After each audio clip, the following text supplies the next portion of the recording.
सकाळचा व्यायाम कशा पद्धतीने केला पाहिजे याच्याविषयी माहिती पाहणार आहोत आणि प्रत्यक्ष व्यायामच करणार आहोत।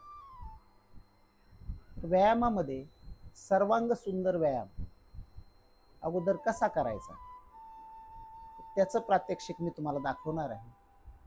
सुरुवातीला आपण मानेचा व्यायाम करूया। श्वास घेत घेत मान मागे, श्वास सोडत सोडत पुढे, श्वास घेत घेत मागे, श्वास सोडत सोडत पुढे।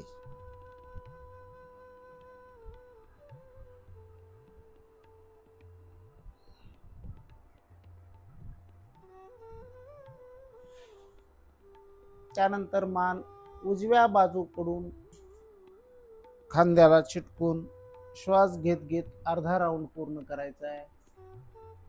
श्वास सोडत सोडत अर्धा राऊंड।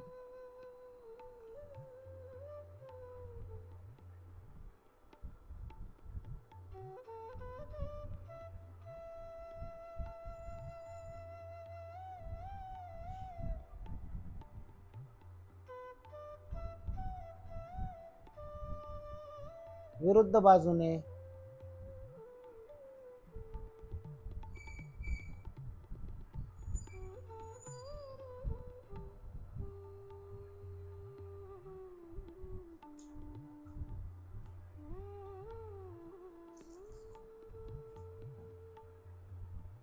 आराम से। त्यानंतर दोन्ही हात दोन बाजूला घ्यायचे, बोटे स्ट्रेच करायचे।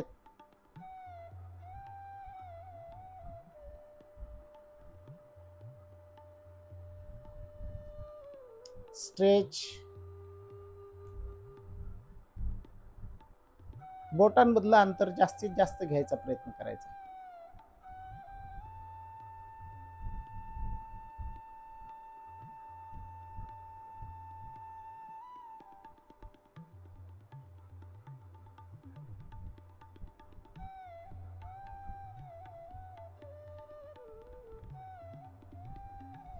त्यानंतर दोन्ही हातामध्ये पंजे आपल्या बाजूकडे ताणायचे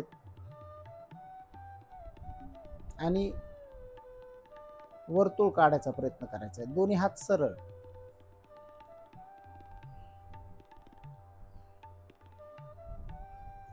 विरुद्ध दिशेने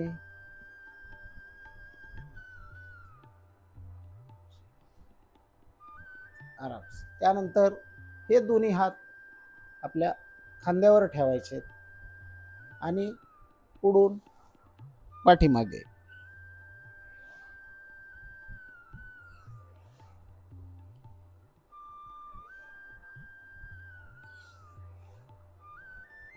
विरुद्ध बाजूने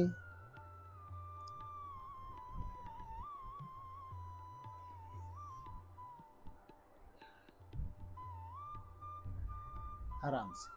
त्यानंतर दोन्ही हात सरळ वरती हळूहळू घ्यायचे। श्वास घेत घेत हात वर,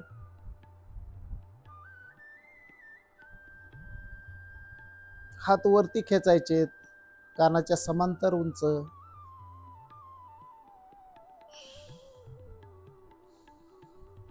श्वास घ्यायचा आहे, सोडायचा आहे। श्वास घ्या, सोडा, घ्या, सोडा, आराम से। त्यानंतर दोन्ही हात परत वरती घेऊन जायचे।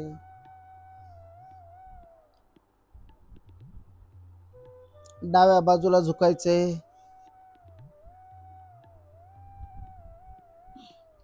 श्वास घेत घेत पुन्हा सरळ, श्वास सोडत सोडत उजव्या बाजूला, श्वास घेत घेत पुन्हा सरळ, श्वास सोडत सोडत डाव्या बाजूला,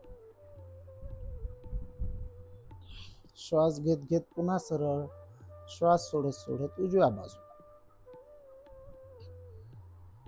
आराम से।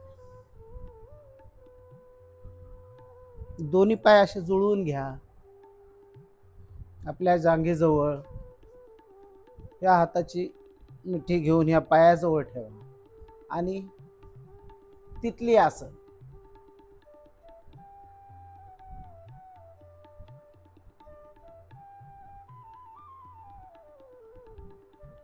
तिथल्या आसनामुळे आपल्या कमरेच्या हाडामध्ये सुसूत्रता येते, लवचिकपणा येतो. हळूहळू स्पीड वाढवत जायचे. त्यानंतर हे पंजे थोडे पुढे घेऊन कपाळ पंजाला टेकवण्याचा प्रयत्न करायचा.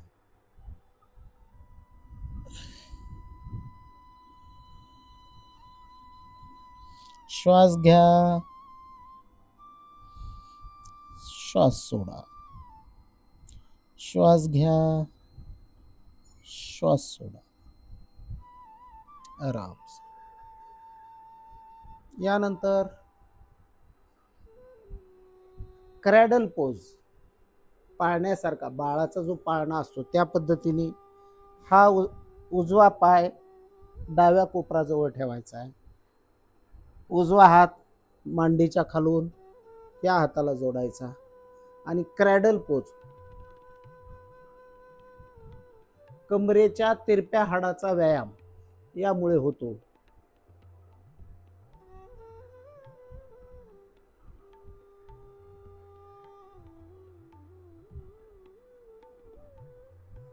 आपलं कपाळ गुडघ्याला लावण्याचा प्रयत्न करायचा. श्वास घ्या, श्वास सोडत सोडत कपाळ गुडघ्याला लाव.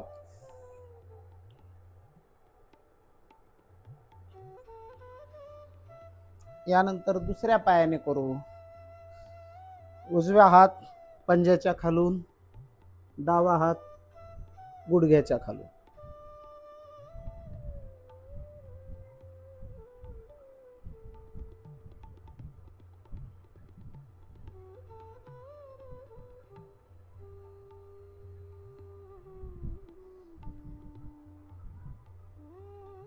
यानंतर कपाळ किंवा नाक गुडघ्याला लावण्याचा प्रयत्न करायचा.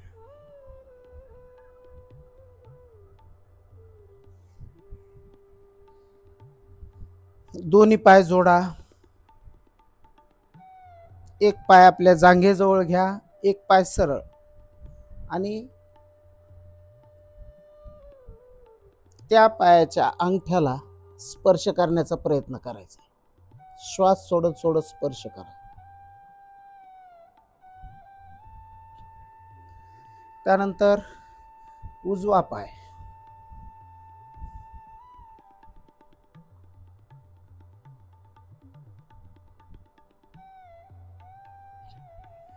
यानंतर दोन्ही पाय समोर आणि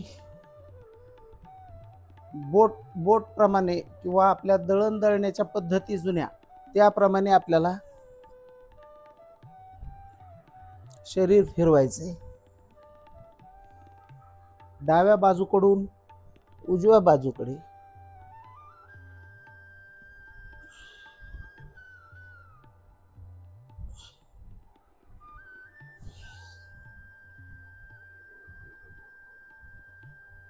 विरुद्ध दिशेने.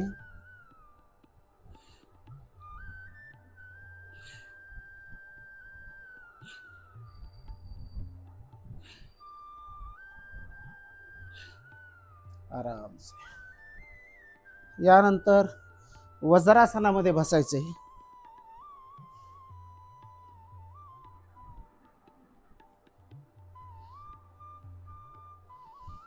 वज्रासनात बसल्यामुळे आपल्या मांडीचे पायाचे हाडे मजबूत होतात, त्याचबरोबर स्नायू लवचिक होतात आणि पचनशक्ती सुधारते. वज्रासन.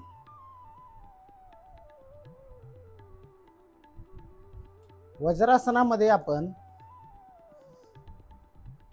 दोन्ही हाताच्या अशा मुठी बंद करायच्यात, जांघेवर ठेवायच्यात आणि मंडूकासन. श्वास सोडत सोडत डोकं खाली जमिनीला टेकवण्याचा प्रयत्न करायचा आहे. या दोन्ही मुठी या ठिकाणी जांघेजवळ पोटाच्या बेंबीखाली.